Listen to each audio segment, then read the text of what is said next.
There's a reason people underestimate crowds. They look harmless. Families, tourists, kids with sunscreen dripping down their faces. But a crowd isn't a collection of individuals. It's a living organism. One pulse, one temperature, one reaction waiting to happen. At Aquatica, the crowd is the system. It moves like water. Unpredictable, heavy, and impossible to stop once it builds momentum. The pressure starts small. A broken drink machine, a line that doesn't move, a locker that won't open. Then the heat kicks in. Florida sun, 98 degrees, humidity thick enough to choke. People start to sweat. Patients start to run thin. And suddenly the park's design, the color, the music, the illusion of control, becomes the perfect trap. You can feel it in the air, the sound of frustration, the ripple of irritation spreading through the crowd. This episode isn't about chaos, it's about pressure. How it builds, how it spreads, and how fast it turns ordinary people into part of the experiment. Because when the system gets hot enough, it doesn't explode, it melts. Welcome to the Mind War Podcast. This is the Aquatica Files, the pressure cooker. Welcome back, everybody, to the Mind War Podcast, episode 2 of the series that we call the Aquatica Files. I'm Grandmaster, along with... What's up, everybody? Badger. Okay, so kind of a problem that we've encountered while going to Aquatica is crowds. And the problem with crowds is, people underestimate because of crowd. Right. I think that people think crowd is just a bunch of individuals standing close together, shoulder to shoulder, whatever.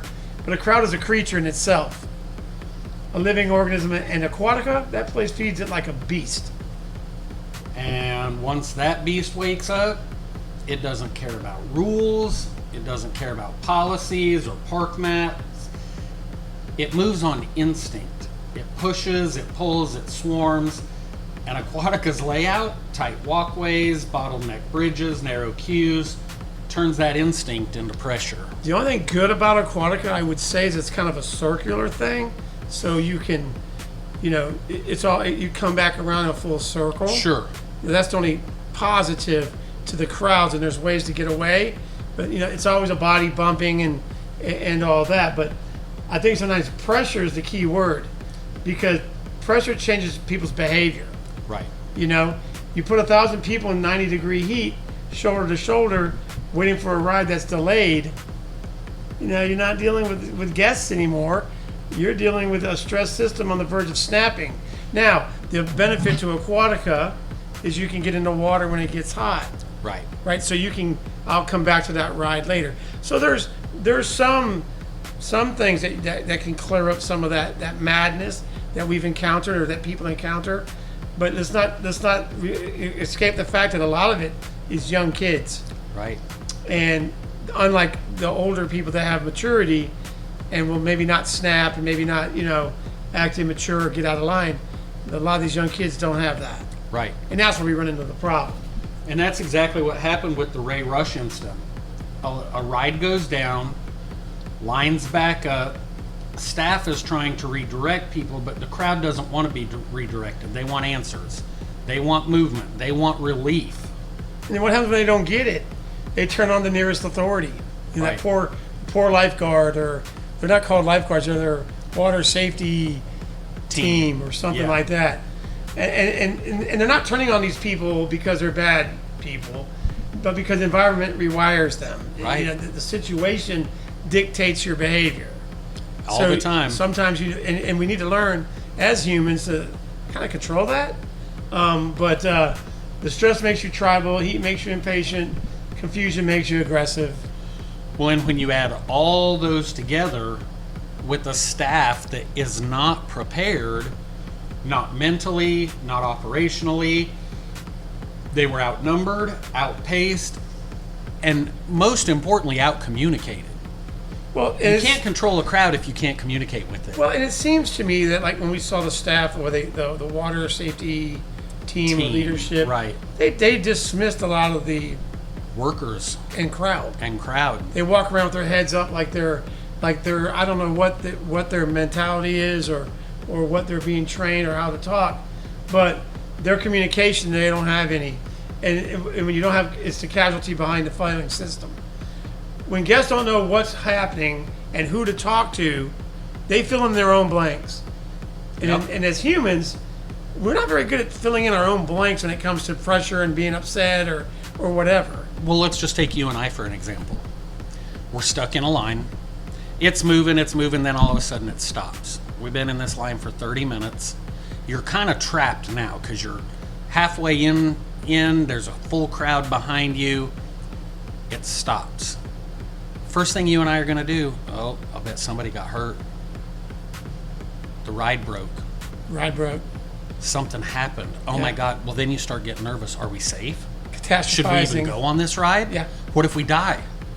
Now all of a sudden you've got an upheaval of people standing in line, hot, can't get in the water because they're trapped in this line, and no communication. Well, it's like when we were going in the other day, and one of our people that was with us came up, and this couple behind us. Now, mind you, we are like 2 people from the check-in to be let into Aquatica, and one of our people that's with us come walking up to get in line with us, and this couple behind us got agitated.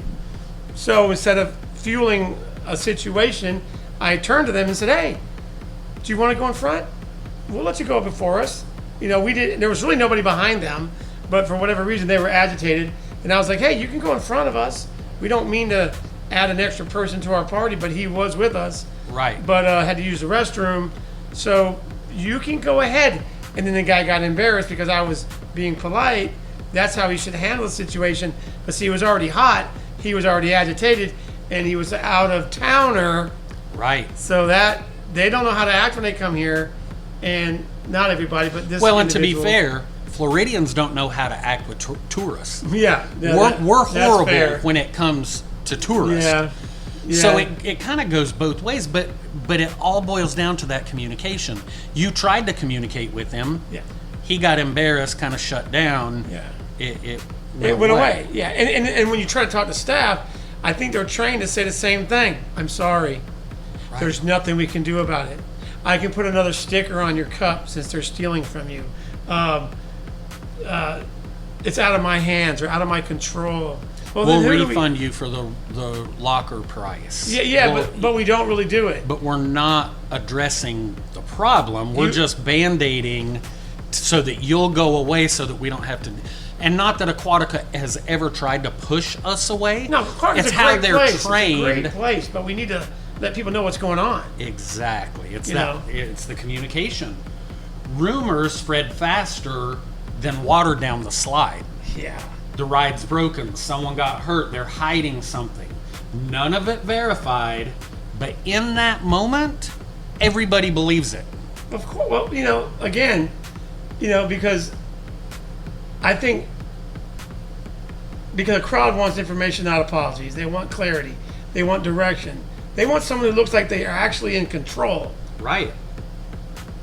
But I don't think there is anybody. But the crowd doesn't project control. They project confusion. And confusion is contagious. They literally do not have anybody walking around that you can go, "Excuse me, I need some assistance with something." Because when a little kid was missing, it was the police that were there. Right. Not the water safety team leader who walks around like he's a Water tough guy. management. Water management team leader, whatever. Yeah. They're walking around and they treat their employees like crap. No, they'll be a lifeguard. And I noticed this plenty of times. A lifeguard, a water team member, safety team member, and a group of the leaders will walk right by them and not even stop and go, "Do you need anything? Right. Are you good?" Well, how Nothing. many times have we seen a lifeguard flag down a water management safety leader, team member, whatever the heck they're called? heck they're called? We've seen them flag them down and hand them their water bottle. "Can you refill my water bottle, please?" That should be something as management that you should be checking on with every single lifeguard there. Yeah. They're not in the water. They're standing in the heat. Yeah. So as your exactly. supervisor, you should be looking at those lifeguards going, "Do you need anything? Can I bring you a drink? Are you good? Yeah, Everything but okay? See, that's where the tipping point starts. And what exactly is the tipping point? Well, the tipping point came when the crowd started self-organizing. That's the moment you lose control. When guests start making their own decisions, cutting through barriers, climbing railings, pushing staff. The system's no longer in charge. Refilling drinks. Well, see, and that's where it gets dangerous, because once a crowd realizes it can break a rule, and a crowd can be 2 or more people. Yeah. Okay, 3 people, 4 people, whatever, and they can break a Well, rule. it usually only takes one. One person bold enough to say, hey, I can cross that line and go right there. So that one does it. No consequence. Right? So then they go, well, heck, I'll do another one again. I'll keep going. Because then what's next? What will be the next thing they do? Because obviously no one's controlling them from stealing. Right. What's next? I mean, and I saw a person go through get their food and just bypass the register and go sit down. Didn't even pay for it. No. Right. And no one did anything. The person was afraid to go and say, hey, did you pay for that? Because now they're going to be told, are you doubting me? You know. Well, and that's how you get people entering restricted areas. That's how you get fights over tubes. That's how you get parents screaming at teenagers who work for minimum wage. Well, and that's how you get injuries. And it's not from the rides, it's from the people. So let's talk about the human factor, because every failure at Aquatica comes back to one thing: people being pushed past their limits. Well, a lot of it has to do with the heat. And then, of course, staff has been, pushed by the volume of people. Right. Security including.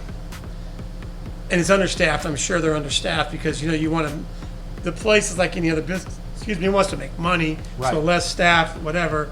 And when all this happens at the same time, the system tends to collapse. Yes. And unfortunately, we're seeing it all too much at Aquatica, and I really feel bad for the staff that work there. I don't care if they're the supervisors of the water safety team or the lifeguards, that are called whatever they're called, or the people that are serving the food or whatever. You can see the pressure in their faces. They're under a lot of pressure. Very much so. And I don't think that's the environment, or that's the projection that Aquatica wants people to see. Right. They want people to see people happy And friendly and outgoing. Yeah. And the park's design doesn't help. You've got choke points everywhere, bridges that funnel crowds into single lanes, staircases that create vertical pressure, ride entrances that force people into tight clusters. Well, see, it's a pressure cooker, and they don't fail. They all fail slowly, but explosively. So I'll give you an example. I've gone to Aquatica a lot, and it used to be in a time where you could never find a life vest. Right. Because people get them and they hold on to them. Well, it's been some time since I've been there, so these last bunch of times that we've gone, been a lot of people there, but there's been a lot of vests. Yes. A lot of life vests for little kids, for adults, whatever. And that must have been an issue, because it was an issue in the past. Right. Because once you get it and you hold on to it, once you got one, you didn't get it down. Right. If you put it down, someone else is going to need it and take it. And it was okay to keep it. Right. Right? So if you got off the river or rapids, you should leave your vest, because that's where it's at. You should take it off. But a lot of people were keeping it for the wave pool, The lazy river. whatever, right? So all those other things come into play. But I think now Aquatica saw that problem. That problem was a problem for years. Mm-hmm. They saw that problem and said, hey, we're going to fix it. Well, you better start getting on the drink situation, the food situation, and the overall stress situation of your employees. Right. Because that's next. Very much so. Because the vest situation was a problem. If you laid your vest down and walked away, someone grabbed it, you got mad. Well, it's not yours. It's the Aquatica's. When you were done on that ride, you take it off and you lay it down. Just like a tube. But how many times have we seen people walking around with tubes? Yeah. Now, I can understand you have a little kid and it fits them. You want to keep it with them because that way they don't drown. I have no problem with that. But I'm talking about grown-ass adults. Right. Take or it off. older teenagers. Yeah, you don't need it as an old teenager. Put it down, Yeah. Yeah. So episode 2 is simple. Aquatica's biggest threat isn't criminals, it's crowds. crowds that grow, shift, and mutate faster than the park can respond. And in our next episode, we're going to go just a little bit deeper, because if episode 1 was about opportunity and episode 2 is about pressure, 3 is about the things that tie them together, the collapse of trust.